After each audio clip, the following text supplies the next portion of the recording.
વિદ્યાર્થીઓ, આપણે આગળ વાત કરી ચૂક્યા છે કે ભાઈ જે કોષ ચક્ર જે છે એ બે તબક્કામાં વહેંચાયેલું છે. એક આવશે એસ તબક્કો, જેને આપણે કીધું હતું સિન્થેટિક તબક્કો.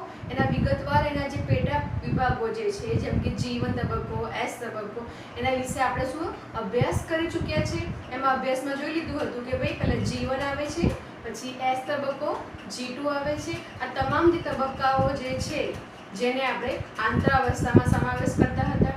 બી તબક્કો જે છે એમ તબક્કો, જેને આપણે કહીશું માઇટોટિક ફેઝ.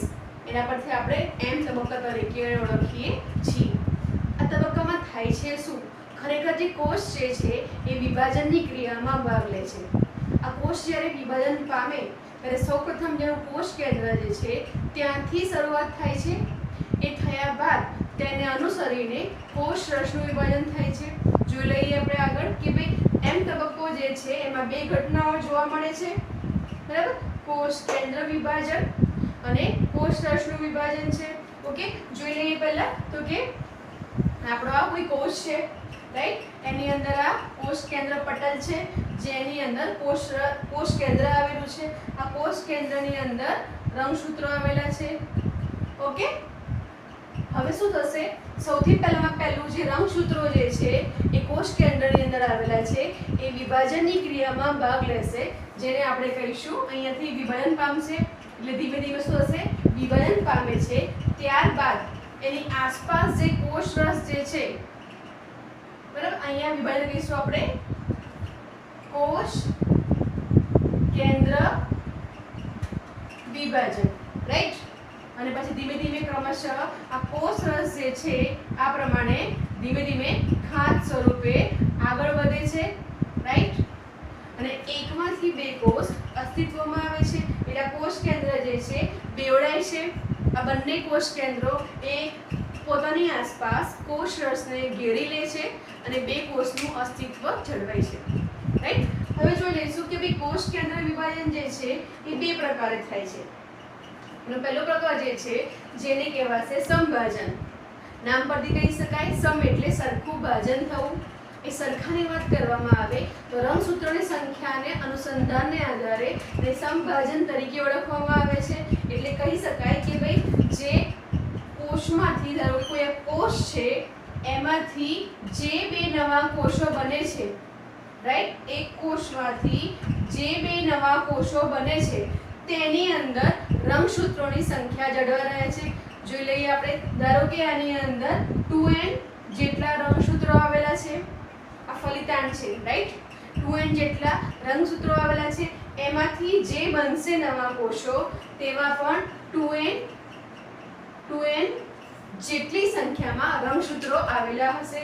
કોષ વિભાજનને અંતે નવા બનેલા કોષમાં રંગસૂત્રોની સંખ્યા સમાન રહે છે. આ શેમાં જોવા મળશે? દૈહિક રંગસૂત્રોમાં, બરાબર છે? આપણે જોઈ લઈએ કે ભાઈ મનુષ્યમાં 23 જોડ રંગસૂત્ર દરેક કોષમાં આવેલા છે.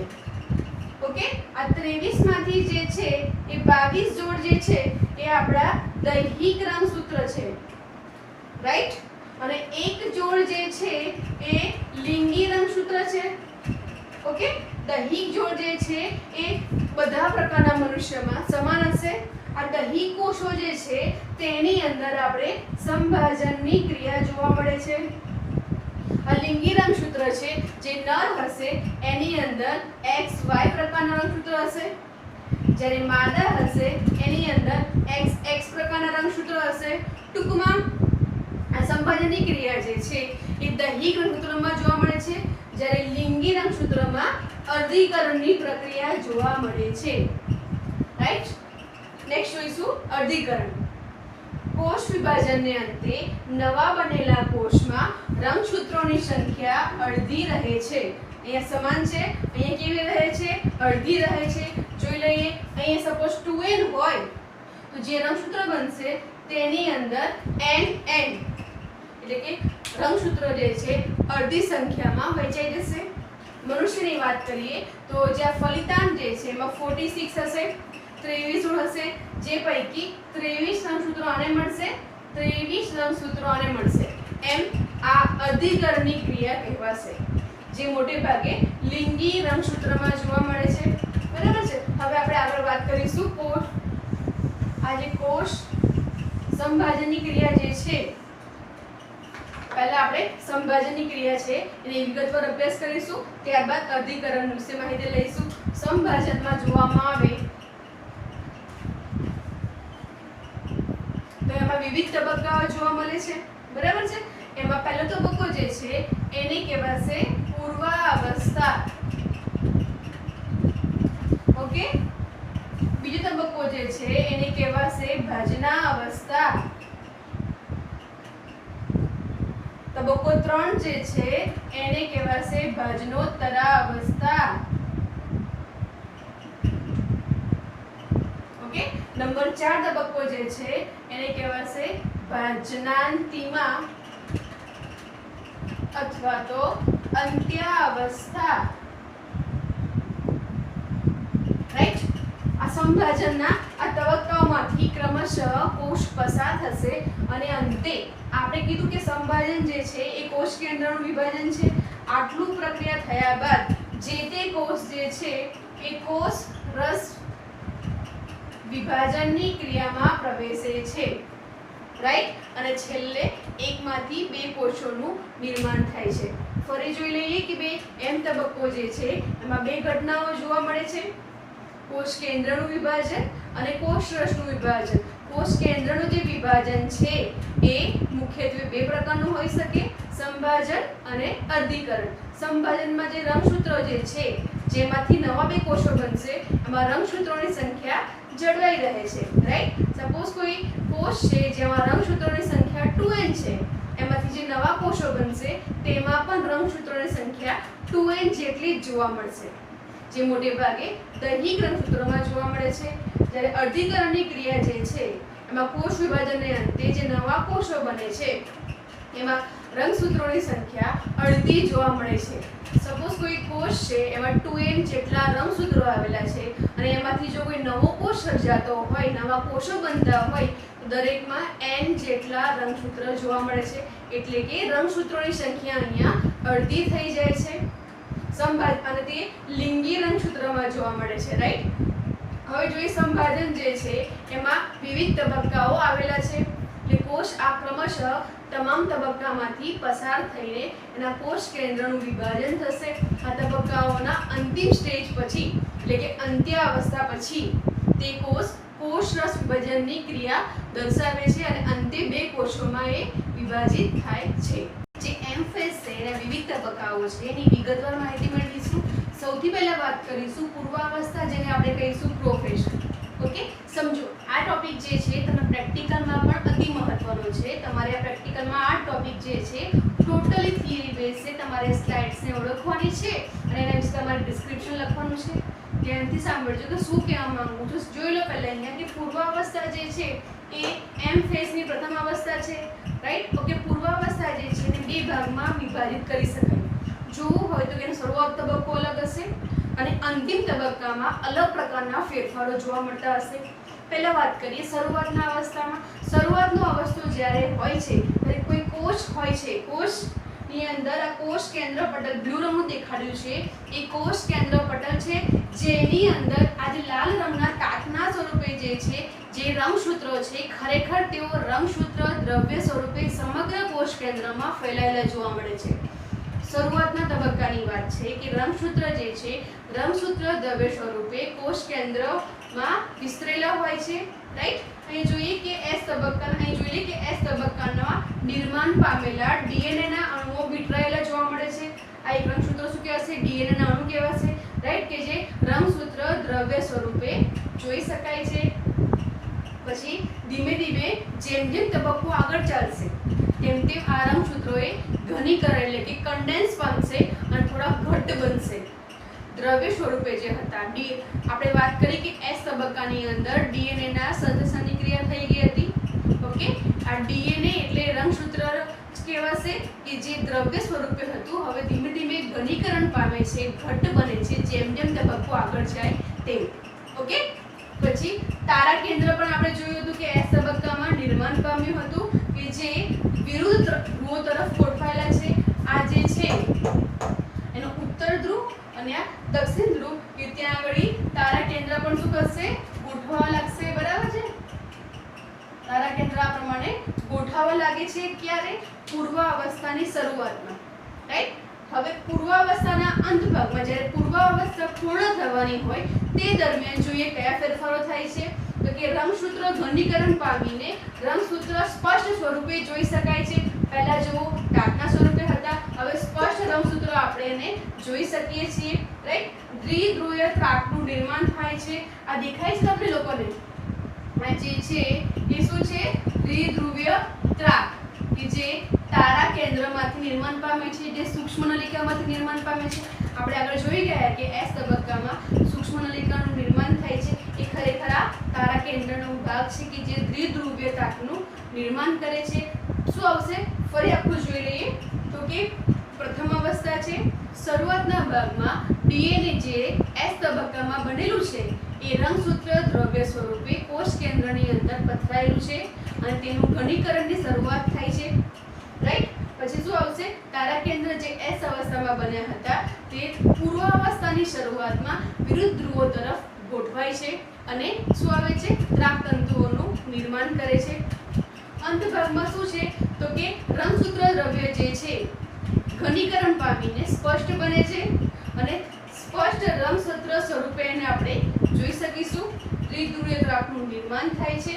ગોલ્ગીકાય શરૂઆતની અવસ્થામાં જે કોષ છે એના કોષ રસની અંદર ગોલ્ગીકાય, અંતઃકોષ રસ ઝાડ બધા પ્રકારની અંગિકાઓ હાજર હશે, પરંતુ જે તે કોષ પૂર્વાવસ્થામાં પ્રવેશ કરશે જ્યારે અંત અવસ્થામાં પહોંચશે ધીમે ધીમે ગોલ્ગીકાય, કોષ કેન્દ્રિકા, અંતઃકોષ રસ ઝાડ અને કોષ કેન્દ્ર પટલ, આ કોષ કેન્દ્રની ફરતે જે આવરણ આવેલું છે એને કહેવાય કોષ કેન્દ્ર પટલ, ધીમે ધીમે લોપ થવા લાગે છે. એટલે કે ગાયબ એમ બતાવ્યું છે અહીંયા, ટપકા સ્વરૂપે બતાવેલું છે, એટલે કે ધીમે ધીમે શું થશે?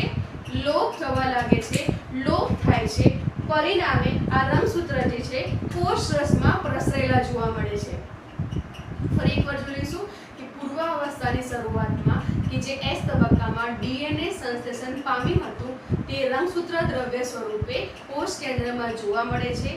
તે ઘનીકરણની ક્રિયામાં ભાગ લે છે. પછી શું આવશે કે એસ તબક્કામાં તારા કેન્દ્ર જે બન્યા હતા એ વિરુદ્ધ ધ્રુવો તરફ ખસે છે, રાઈટ? અંત ભાગની અંદર શું જોવા મળશે? તો કે ઘનીકરણ પામીને રંગસૂત્ર સ્પષ્ટ બને છે. ઓકે, પછી શું આવશે? તારા કેન્દ્ર એ ત્રાક તંતુઓનું નિર્માણ કરે છે. ધીમે ધીમે કોષ કેન્દ્ર પટલ, ગોલ્ગીકાય, અંતઃકોષ રસ ઝાડ, કોષ કેન્દ્રિકા લોપ થવા લાગે છે. કોષ કેન્દ્ર પટલ લોપ થાય છે. આ છે આપણું કોષ કેન્દ્ર પટલ, બરાબર? કોષ કેન્દ્ર પટલ લોપ થાય છે. પરિણામે રંગસૂત્રો જે છે સમગ્ર કોષ રસમાં પ્રસરે છે. ત્યારબાદ જે તે કોષ હવે ભાજના અવસ્થામાં પ્રવેશ કરે છે જેને આપણે કહીશું મેટાફેઝ. ઓકે, આગળ જોઈ ગયા કે ત્રાક તંતુઓ નિર્માણ પામે છે, રાઈટ? તો આ રંગસૂત્રો જે છે એની રચના આપણે જોઈ ગયા છે કે રંગસૂત્રની રચનામાં આ પ્રમાણે બે એકલ સૂત્રો જે હોય છે, આ રંગસૂત્રનું એકલ સૂત્ર કહેવાય. બે એકલ સૂત્રો એકમેક સાથે આવી કોઈ ડિસ્ક જેવી રચનાથી જોડાય છે. બે એકલ રંગસૂત્રો એકમેક સાથે એક ડિસ્ક જેવી, એને આપણે કહીશું કાઇનેટોકોર. કાઇનેટોકોર નામની રચનાથી જોડાય છે, રાઈટ? એટલે કે કાઇનેટોકોર નામની રચના જોઈ શકાય છે. આ કાઇનેટોકોર જે રચના જે છે ત્યાં આગળ ત્રાક તંતુઓ પોતાનું જોડાણ સાધે છે. ફરીથી લખીશું કે રંગસૂત્રના કાઇનેટોકોર નામની તકતી સાથે તારા કેન્દ્રના ત્રાક તંતુઓ પોતાનું જોડાણ સાધે છે, રાઈટ? ધીમે ધીમે આ ત્રાક તંતુઓ આગળ લાંબા થતા જશે અને આ જે રંગસૂત્રો જે છે એની આ સપાટી જે છે એને આપણે કહીશું વિષુવવૃત્તીય તલ પ્રદેશ, એટલે કે મધ્યમાં ગોઠવાશે. શું કહીશું કે ધીમે ધીમે જે ભાજના અવસ્થા દરમિયાન ત્રાક તંતુઓ જે શું કરે છે? રંગસૂત્રોને વિષુવવૃત્તીય તલ પ્રદેશમાં ગોઠવે છે. આને આપણે કહીશું મધ્ય પટ્ટિકા. આ જે ગોઠવણી થાય છે એને કહીશું આપણે મધ્ય પટ્ટિકા. ઓકે, વિષુવવૃત્તીય તલ પર રંગસૂત્રોની ગોઠવણી કરે છે. આ ગોઠવણીમાં હોય શું? તો કે રંગસૂત્ર કાઇનેટોકોર નામની રચના વડે ત્રાક તંતુઓ સાથે વિષુવવૃત્તીય તલ પ્રદેશમાં ભાજના અવસ્થામાં ગોઠવાયેલા જોવા મળે છે. આ થઈ ગઈ આપણી ભાજનાવસ્થા, જેને આપણે કહીશું મેટાફેઝ. ફરીથી ભાજનાવસ્થામાં કહી શકાય કે ત્રાકતંતુઓ જે છે વધારે લાંબા બને છે અને શું કરે છે, રંગસૂત્રના કાઇનેટોકોર નામની તકતી સાથે પોતાનું જોડાણ સાધે છે અને ક્રમશઃ તેઓ રંગસૂત્રોને વિષુવવૃત્તીય તલ પ્રદેશ પર ગોઠવે છે. આ વિષુવવૃત્તીય તલ પર જે ગોઠવણી થાય છે જેને આપણે મધ્ય પટ્ટિકા તરીકે ઓળખીશું, આ ભાજનાવસ્થામાં જોવા મળશે. ત્યારબાદ કોષ જે છે એ ભાજનોત્તરાવસ્થા, જેને આપણે કહીશું એનાફેઝમાં પ્રવેશે છે.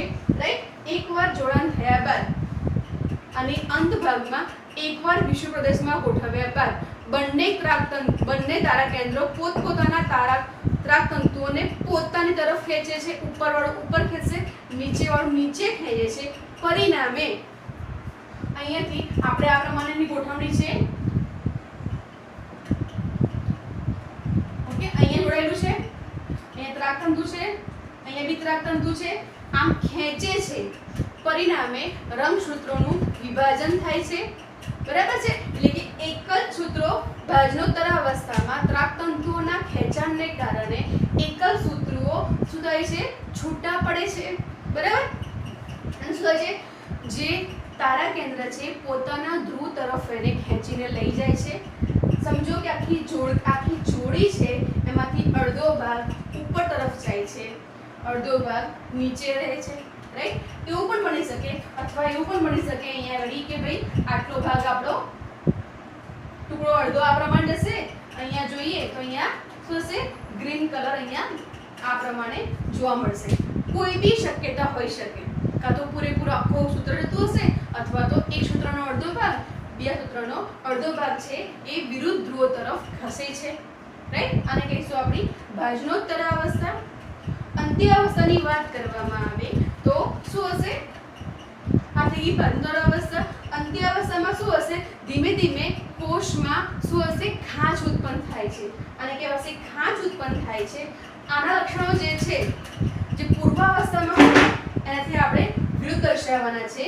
પૂર્વાવસ્થામાં શું હતું, ગોલ્ગીકાય, કોષ કેન્દ્રિકા, અંતઃકોષ રસજાળ, કોષ કેન્દ્ર પટલ લોપ થાય છે. અહીંયા બતાવવાનું છે કે ગોલ્ગીકાય, કોષ કેન્દ્રિકા, અંતઃકોષ રસજાળ, કોષ કેન્દ્ર પટલ ધીમે ધીમે હવે જોવા મળે છે. રાઈટ, હવે જે આ ત્રાકતંતુઓ જે છે પોતાના ધ્રુવ તરફ જે એકલ સૂત્રોને ખેંચીને લઈ ગયા છે, તેઓ હવે તેની ફરતે હવે કોષ કેન્દ્ર પટલ જોવા મળે છે.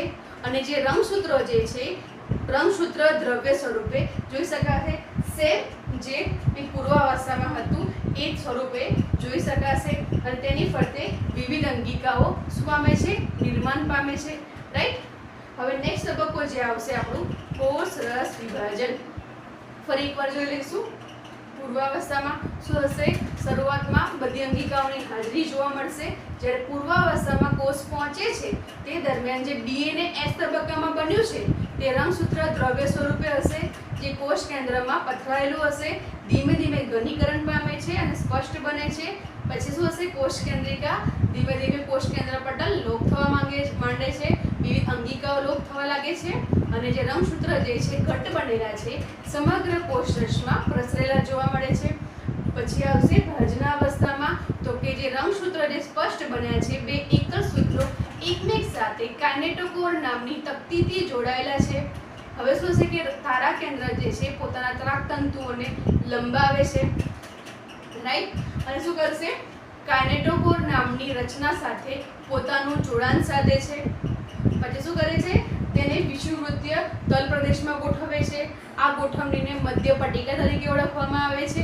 અને ધીમે ધીમે એકવાર ગોઠવ્યા બાદ તેઓ શું કરશે, પોતાના ત્રાકતંતુઓને પોતાના ધ્રુવ તરફ ખેંચે છે. પરિણામે કાઇનેટોકોર નામની રચનાના જોડાણ સ્થાનેથી બે સૂત્રિકાઓ છૂટી પડે છે અને ક્રમશઃ વિરુદ્ધ પ્રકારના ધ્રુવ તરફ ખસે છે.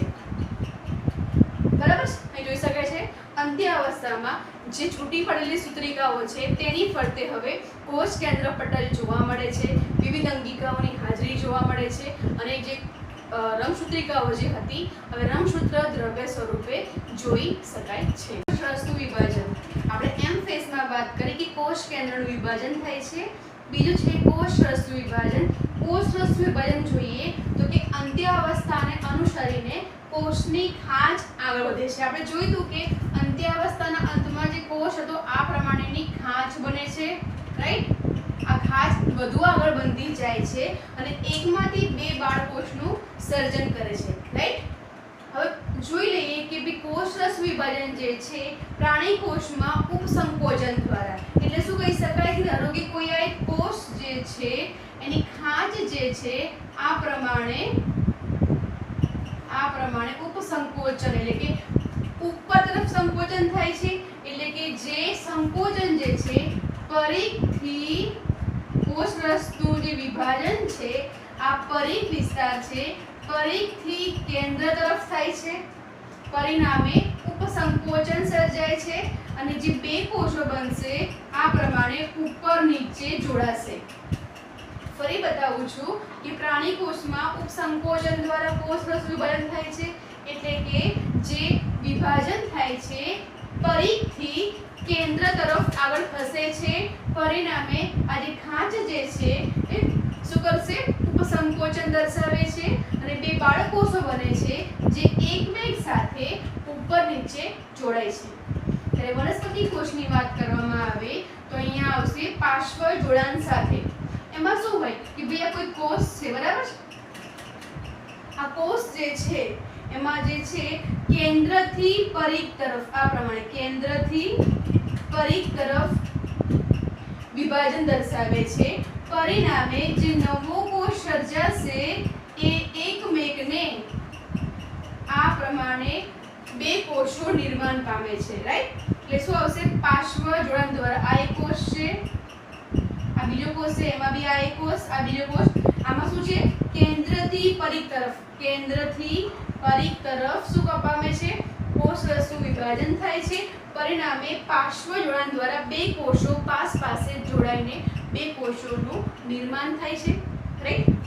કેટલાક અપવાદ કહેશે કે કોષ કેન્દ્રનું વિભાજન થયા પછી કોષરસના વિભાજનને અનુસરતા નથી, પરિણામે શું છે કોષ કેન્દ્રનું વારંવાર વિભાજન થાય છે અને મોટી સંખ્યામાં કોષ કેન્દ્રનું નિર્માણ થાય છે. તેની સાપેક્ષે કોષરસનું વિભાજન ન થતા બહુ બધા કોષ કેન્દ્રો એક જ કોષની અંદર જોવા મળે છે. ઓકે, બહુ બધા કોષ કેન્દ્રો એક જ કોષની અંદર જોવા મળે છે. આવી ઘટનાને કહીશું આપણે બહુકોષ કેન્દ્રીય રચના. શું કહેવાશે? બહુકોષ કેન્દ્રીય રચના. આમાં કોષ કેન્દ્રનું વિભાજન સતત ચાલતું રહે છે પરંતુ કોષરસનું વિભાજન પામતું નથી, પરિણામે ઘણા બધા કોષ કેન્દ્રનું નિર્માણ થાય છે જેને બહુકોષ કેન્દ્રીય રચના તરીકે ઓળખવામાં આવે છે. ઉદાહરણ છે નાળિયેરનો પ્રવાહી ભ્રૂણકોષ. નાળિયેરમાં જે પાણી પીવો છો એ ભ્રૂણકોષ કહેવાશે, જેમાં બહુ બધા કોષ કેન્દ્રો જોવા મળે છે પરંતુ એમાં કોષરસનું વિભાજન થયેલું હોતું નથી. ટૂંકમાં કોષરસનું વિભાજન જે છે એ કોષ કેન્દ્રના વિભાજન પછી થતી એક ઘટના છે. હવે જોઈએ કે સંભાજનનું મહત્વ શું છે. આ સંભાજનની ક્રિયા જે દર્શાવી છે એ કઈ રીતે ઉપયોગી છે તો કે તે માત્ર દ્વિકીય કોષોમાં જોવા મળે છે. પ્રાણીઓમાં મોટે ભાગે દ્વિકીય કોષો એટલે કે દહી કોષોમાં જોવા મળે છે, રાઈટ. પરંતુ કેટલાક કીટકો એવા છે કે જે એકકીય છે તેમનામાં પણ સંભાજનની ક્રિયા જોવા મળે છે. કેટલીક વનસ્પતિઓ પણ એવી છે કે એમાં દ્વિકીય તેમજ એકકીય બંને કોષોમાં સંભાજનની ક્રિયા જોવા મળે છે. ઓકે, પછી કોષ કેન્દ્ર અને કોષરસનું પ્રમાણ જાળવી રાખે છે. સંભાજનની ક્રિયાથી જે કોષની વૃદ્ધિ થાય છે પરિણામે કોષ કેન્દ્ર અને કોષરસનું પ્રમાણ અસ્તવ્યસ્ત થઈ જાય છે. સંભાજનની ક્રિયાને આધારે આ બંનેનું પ્રમાણ જળવાઈ રહે છે.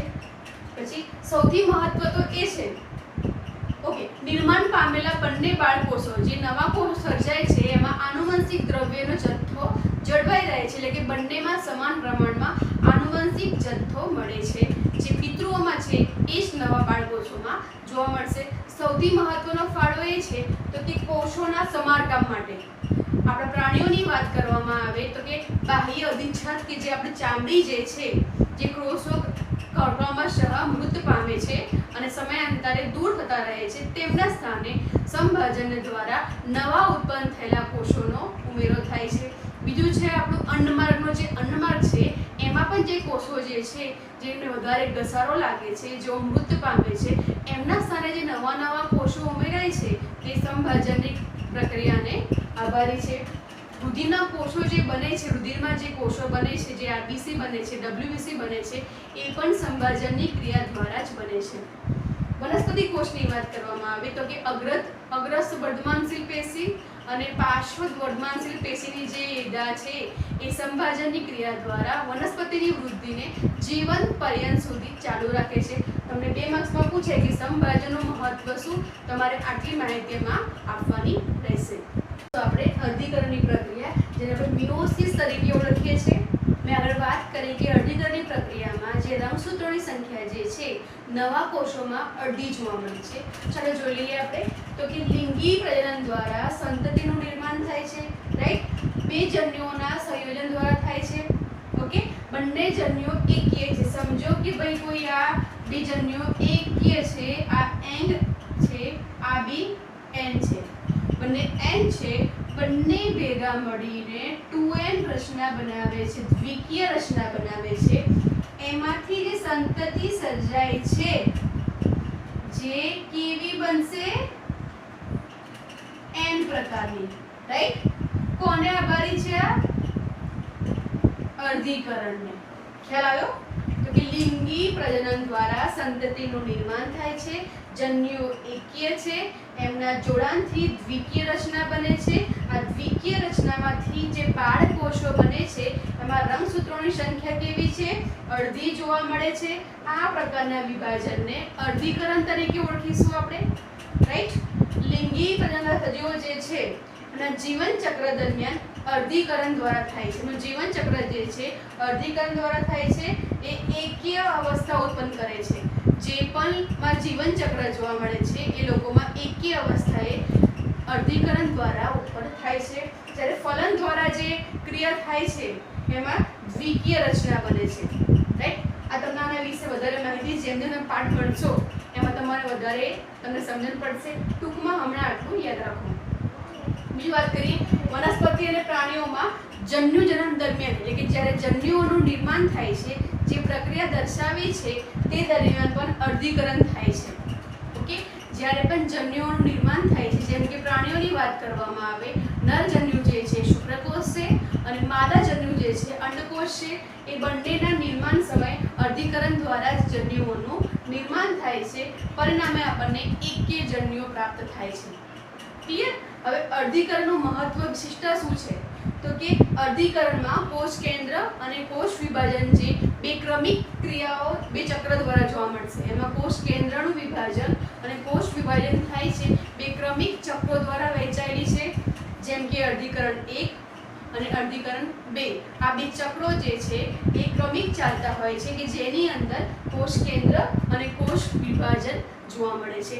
પરંતુ આખા ચક્ર દરમિયાન અર્ધીકરણ 1 અને 2 બંને વચ્ચે માત્ર ડીએનએ નું સ્વયંજનન માત્ર એક જ વાર થાય છે.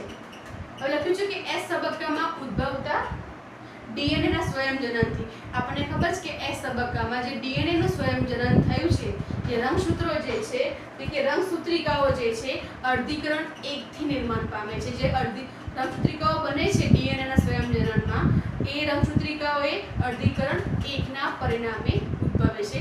અર્ધીકરણ જે છે એના 2 ચક્રો છે, એ તબક્કાઓ અર્ધીકરણ 1, અર્ધીકરણ 2. અર્ધીકરણ 1 ની વાત કરવામાં આવે, પૂર્વાવસ્થા 1, પહેલા જેવું જ ભાજનાવસ્થા 1, અવસ્થા 1, પછી અંત્યાવસ્થા 1. ઓકે, આમાં બી પૂર્વાવસ્થા 2. ટૂંકમાં આ જે છે એના વિશે દરેકે દરેક અવસ્થા વિશે આપણે હમણાં વિગતવાર અભ્યાસ કરીશું. આ પૂર્વાવસ્થા 1 છે એ સૌથી મોટામાં મોટી અવસ્થા છે, જે આપણે હવે જોઈશું. એના પેટા પ્રકારો છે, એની ઉપઅવસ્થાઓ છે, જે મોસ્ટ આઈપી થિયરી આપણી છે.